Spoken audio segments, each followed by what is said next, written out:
ఎక్కడేం పని లేదు ఎక్రీ మొగుడా అనుట్లా దునియా నంబర్ ఎక్ శ్రీమంతుడు ఎలాన్ మస్క్ ముందుగాలుంటాడు. గిచ్చి ఖయ్యం పెట్టుకున్నట్లా ఆయన తర్వాతనే ఎవ్వలైనా ఈవీఎం మిషన్లు ఉన్నాయి కదా అగో అవిటిని వాడుడే బంద్ చేయాలి. పేపర్ బ్యాలెట్లే బెస్ట్ అని బాంబు పేల్చిండు. మరి అట్లెందుకు అన్నాడు మస్క్ అన్న అంటే ఇప్పటికే మన దేశంలో ఈవీఎంల మీద అందరికి లేనిపోని డౌట్లున్నాయి.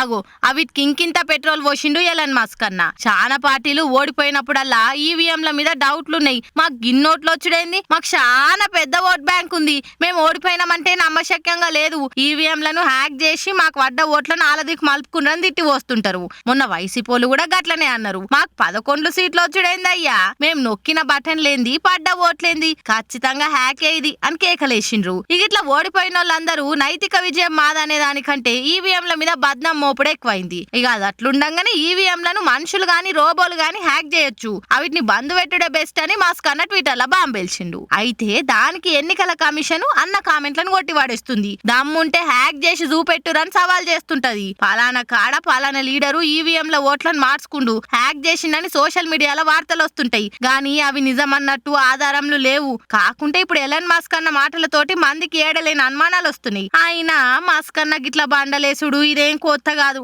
ఇది వరకు ఇసోంటి మస్తు సార్లు చేసిండు.